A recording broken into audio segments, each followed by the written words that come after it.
Ya, saat ini tentu tetap ya kita tidak panik, tetap waspada.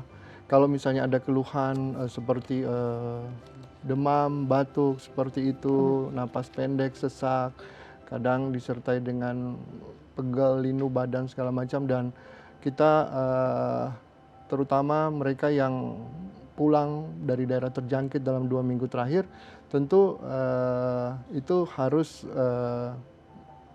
Ya, berkunjung ke tempat pelayanan kesehatan terdekat untuk oke. dipastikan, apakah Ya, dia perlu untuk dimasuk dalam kriteria orang dalam pemantauan atau mereka dalam oke. pengawasan. COVID yang ditemukan saat ini ya, coronavirus 19 itu merupakan, human corona. Jadi dia masuk ke 7 jenis corona, human corona dan benar-benar baru, tidak pernah ada sebelumnya. Oke. Sebenarnya yang, human corona yang awal-awal tuh keluhannya relatif lebih ringan, kecuali yang dulu pernah sempat terjadi wabah yaitu ketika ada SARS Mmm. tahun 2002 atau MERS Mhm. 2009 itu jenis human corona yang kalau kita lihat itu justru sebenarnya kalau kita lihat dari sisi case fatality rate-nya itu jauh lebih tinggi daripada COVID-19 ini.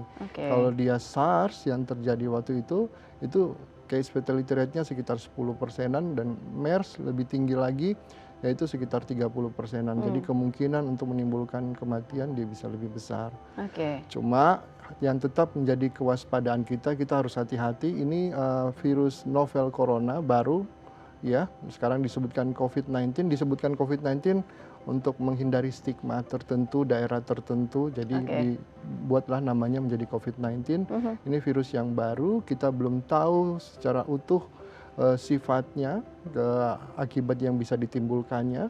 Sampai saat ini kita juga belum tahu, pasti pengobatan untuk yang definitif yang pasti untuk virus tersebut. Praktek sehari-hari juga kita sering dihadapkan dengan pertanyaan-pertanyaan apakah mereka, mengidap sakit, corona COVID-19 ini. Mmm.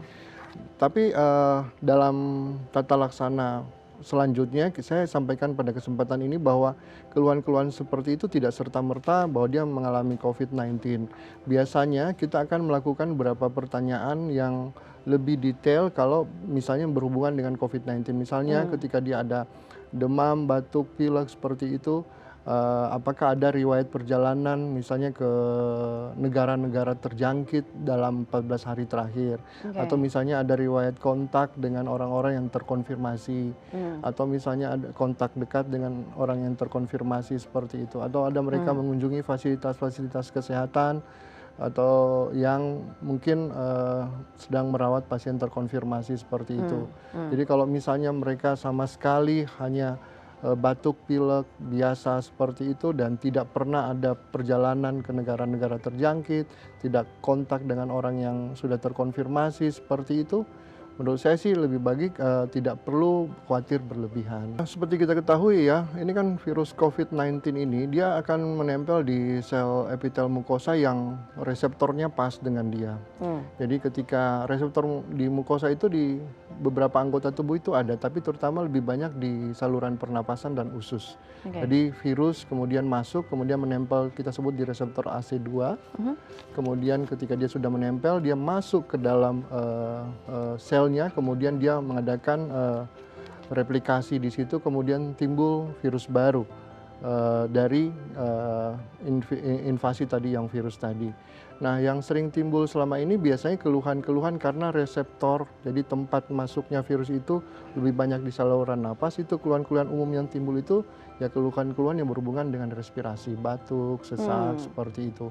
Ada juga yang berhubungan dengan, saluran pencernaan usus, tapi dengan, persentase yang kecil.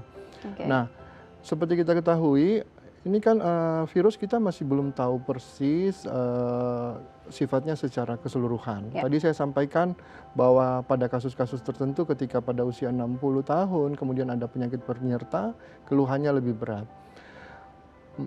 Mereka itu biasanya relatif lebih rentan dan kalau kemudian virus berkembang, kalau kita melihat urutan-urutannya itu biasanya pada mulai dari awal dia keluhan-keluhan batuk-batuk seperti itu, kadang kita pada hari ke-5 sampai hari ke-7 kita ketemu pneumonia kalau kita lihat urutan-urutannya, dan kalau dia semakin berat biasanya akan berkembang ke penyakit-penyakit yang misalnya kita sebutkan tuh ARDS. ARDS itu terjadi kegagalan terutama distribusi, tadi saya katakan dari awal, oksigen itu untuk bisa bekerja optimal dia harus terdistribusi masuk kemudian ke paru, kemudian masuk ke salah satu komponen paru yang paling kecil alveoli, kemudian disebarkan oleh darah ke seluruh tubuh.